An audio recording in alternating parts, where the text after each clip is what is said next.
Capítulo 21. Mientras Jesús y los discípulos se acercaban a Jerusalén, llegaron a la ciudad de Betfagé, en el monte de los Olivos. Jesús mandó a 2 de ellos que se adelantaran. Vayan a la aldea que está allí. En cuanto entren, verán una burra atada junto con su cría. Desaten a los 2 animales y tráiganmelos. Si alguien les pregunta qué están haciendo, simplemente digan: el Señor los necesita. Entonces les permitirá llevárselos de inmediato. Eso ocurrió para que se cumpliera la profecía que decía: Dile a la gente de Jerusalén: mira, tu rey viene hacia ti. Es humilde y llega montado en un burro, montado en la cría de una burra. Los 2 discípulos hicieron tal como Jesús les había ordenado. Llevaron la burra y su cría, pusieron sus prendas sobre la cría, y Jesús se sentó allí. De la multitud presente, la mayoría tendió sus prendas sobre el camino delante de él, y otros cortaron ramas de los árboles y las extendieron sobre el camino. Jesús estaba en el centro de la procesión, y toda la gente que lo rodeaba gritaba: ¡Alaben a Dios! ¡Alaben a Dios! ¡Por el Hijo de David! ¡Bendiciones al que viene en el nombre del Señor! ¡Alaben a Dios en el cielo más alto! Toda la ciudad de Jerusalén estaba alborotada a medida que Jesús entraba. ¿Quién es este? Y las multitudes contestaban: ¡Es Jesús, el profeta de Nazaret de Galilea!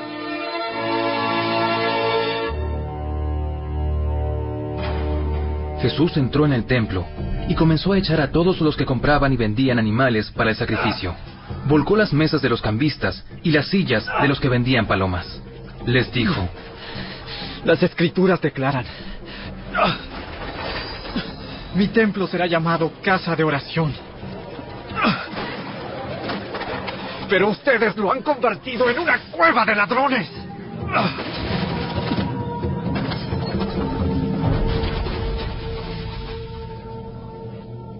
Los ciegos y los cojos se acercaron a Jesús en el templo, y él los sanó.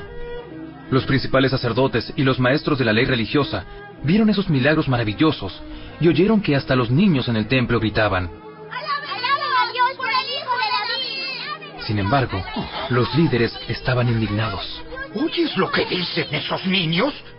Sí. ¿No han leído las Escrituras? Pues dicen: a los niños y a los bebés les has enseñado a darte alabanza. Luego regresó a Betania, donde pasó la noche. Por la mañana, cuando Jesús regresaba a Jerusalén, tuvo hambre, y vio que había una higuera junto al camino. Se acercó para ver si tenía higos, pero solo había hojas. Entonces le dijo: que jamás vuelva a dar fruto. De inmediato, la higuera se marchitó. Al ver eso, los discípulos quedaron asombrados y le preguntaron: ¿Cómo se marchitó tan rápido la higuera? Les digo la verdad, si tienen fe y no dudan, pueden hacer cosas como esa y mucho más. Hasta pueden decirle a esta montaña: levántate y échate al mar, y sucederá. Ustedes pueden orar por cualquier cosa, y si tienen fe, la recibirán. Cuando Jesús regresó al templo y comenzó a enseñar, se le acercaron los principales sacerdotes y los ancianos. ¿Con qué autoridad haces todas estas cosas? ¿Quién te dio el derecho? Les diré con qué autoridad hago estas cosas y me contestan una pregunta. ¿La autoridad de Juan para bautizar provenía del cielo o era meramente humana? Ellos discutieron el asunto unos con otros. Si decimos que provenía del cielo, nos preguntará por qué no le creímos a Juan. Pero si decimos que era meramente humana, la multitud se volverá contra nosotros, porque todos creen que Juan era un profeta. Entonces, finalmente contestaron: No sabemos. No sabemos. Entonces yo tampoco les diré con qué autoridad hago estas cosas. Pero ¿qué piensan de lo siguiente? Un hombre con 2 hijos le dijo al mayor: Hijo, ve a trabajar al viñedo hoy. El hijo le respondió: No iré. Pero más tarde cambió de idea y fue. Entonces el padre le dijo al otro hijo: Ve tú. Y él le dijo: Sí, señor, iré. Pero no fue. ¿Cuál de los 2 obedeció al padre? El primero. Luego Jesús explicó el significado. Les digo la verdad. Los corruptos cobradores de impuestos y las prostitutas entrarán en el reino de Dios antes que ustedes. Pues Juan el Bautista vino y les mostró a ustedes la manera correcta de vivir. Pero ustedes no le creyeron, mientras que los cobradores de impuestos y las prostitutas sí le creyeron. Aún viendo lo que ocurría, ustedes se negaron a creerle y a arrepentirse de sus pecados. Ahora, escuchen otra historia. Cierto propietario plantó un viñedo, lo cercó con un muro, cavó un hoyo para extraer el jugo de las uvas y construyó una torre de vigilancia. Luego les alquiló el viñedo a unos agricultores arrendatarios y se mudó a otro país. Llegado el tiempo de la cosecha de la uva, envió a sus siervos para recoger su parte de la cosecha. Pero los agricultores agarraron a los siervos, golpearon a uno, mataron a otro y apedrearon a un tercero. Entonces el dueño de la tierra envió a un grupo más numeroso de siervos para recoger lo que era suyo, pero el resultado fue el mismo.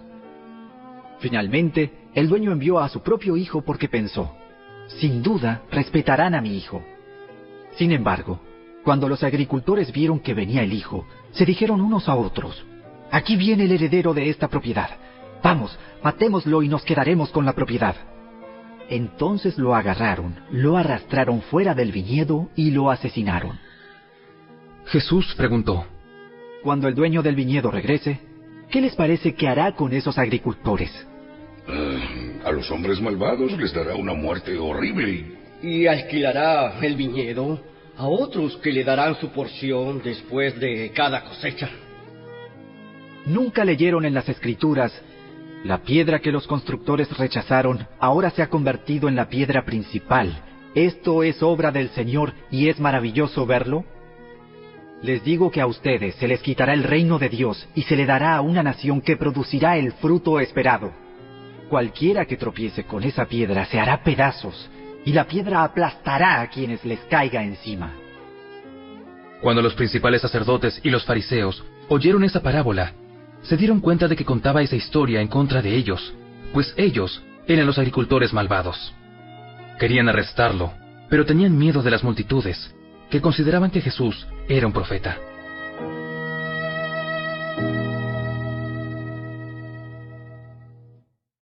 Capítulo 22. Jesús también les contó otras parábolas. Dijo, el reino del cielo también puede ilustrarse mediante la historia de un rey que preparó una gran fiesta de bodas para su hijo. Cuando el banquete estuvo listo, el rey envió a sus sirvientes para llamar a los invitados. Pero todos se negaron a asistir. Entonces envió a otros sirvientes a decirles, la fiesta está preparada, se han matado los toros y las reses engordadas y todo está listo. Vengan al banquete.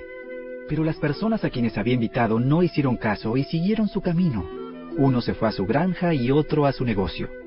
Otros agarraron a los mensajeros, los insultaron y los mataron. El rey se puso furioso y envió a su ejército para destruir a los asesinos y quemar su ciudad. Y les dijo a los sirvientes, la fiesta de bodas está lista y las personas a las que invité no son dignas de tal honor. Ahora salgan a las esquinas de las calles e inviten a todos los que vean. Entonces los sirvientes llevaron a todos los que pudieron encontrar, tanto buenos como malos, y la sala del banquete se llenó de invitados. Cuando el rey entró para recibir a los invitados, notó que había un hombre que no estaba vestido apropiadamente para una boda. Amigo, le preguntó, ¿cómo es que estás aquí sin ropa de bodas? Pero el hombre no tuvo respuesta. Entonces el rey dijo a sus asistentes, átenlo de pies y manos y arrójenlo a la oscuridad de afuera, donde habrá llanto y rechinar de dientes. Pues muchos son los llamados, pero pocos los elegidos. Entonces los fariseos se juntaron para tramar cómo hacer que Jesús cayera en la trampa de decir algo por lo cual pudiera ser arrestado. Enviaron a algunos de sus discípulos, junto con los partidarios de Herodes, a buscarlo. Maestro, sabemos lo honesto que eres. Enseñas con verdad el camino de Dios. Eres imparcial y no tienes favoritismos. Ahora bien, dinos qué piensas de lo siguiente. ¿Es correcto que paguemos impuestos al César o no? Pero Jesús conocía sus malas intenciones. Hipócritas, ¿por qué intentan atraparme? Veamos, muéstrenme la moneda que se usa para el impuesto. Cuando le entregaron una moneda romana, les preguntó: ¿A quién pertenecen la imagen y el título grabados en la moneda? ¿Al César? Bien, entonces den al César lo que pertenece al César, y den a Dios lo que pertenece a Dios. Su respuesta los dejó asombrados, y se marcharon. Ese mismo día, se acercaron a Jesús algunos saduceos, líderes religiosos que dicen que no hay resurrección después de la muerte. Le plantearon la siguiente pregunta: Maestro, Moisés dijo, si un hombre muere sin haber tenido hijos, su hermano debe casarse con la viuda y darle un hijo para que el nombre del hermano continúe. Ahora bien, supongamos que había 7 hermanos. El mayor se casó y murió sin dejar hijos. Entonces, su hermano se casó con la viuda. El segundo hermano también murió, y el tercero se casó con ella. Lo mismo sucedió con los 7. Por último, la mujer también murió. Entonces dinos, ¿de quién será esposa en la resurrección? Pues los 7 estuvieron casados con ella. El error de ustedes es que no conocen las Escrituras y no conocen el poder de Dios. Pues cuando los muertos resuciten, no se casarán ni se entregarán en matrimonio. En este sentido, serán como los ángeles del cielo. Ahora bien, en cuanto a si habrá una resurrección de los muertos, ¿nunca han leído acerca de esto en las Escrituras? Mucho después de que Abraham, Isaac y Jacob murieran, Dios dijo: Yo soy el Dios de Abraham, el Dios de Isaac y el Dios de Jacob. Por lo tanto, Él es Dios de los que están vivos, no de los muertos. Cuando las multitudes lo escucharon, quedaron atónitas ante su enseñanza. En cuanto los fariseos oyeron que había silenciado a los saduceos con esa respuesta, se juntaron para interrogarlo nuevamente. Uno de ellos, experto en la ley religiosa, intentó tenderle una trampa con la siguiente pregunta: Maestro, ¿cuál es el mandamiento más importante en la ley de Moisés? Jesús contestó: Ama al Señor tu Dios con todo tu corazón, con toda tu alma y con toda tu mente. Este es el primer mandamiento y el más importante. Hay un segundo mandamiento que es igualmente importante. Ama a tu prójimo como a ti mismo. Toda la ley y las exigencias de los profetas se basan en estos 2 mandamientos. Entonces, rodeado por los fariseos, Jesús les hizo una pregunta: ¿Qué piensan del Mesías? ¿De quién es hijo? Es hijo de David. Entonces, ¿por qué David, mientras hablaba bajo la inspiración del Espíritu, llama al Mesías mi Señor? Pues David dijo: El Señor le dijo a mi Señor: Siéntate en el lugar de honor a mi derecha, hasta que humille a tus enemigos y los ponga por debajo de tus pies. Si David llamó al Mesías mi Señor, ¿cómo es posible que el Mesías sea su hijo? Nadie pudo responderle, y a partir de entonces, ninguno se atrevió a hacerle más preguntas.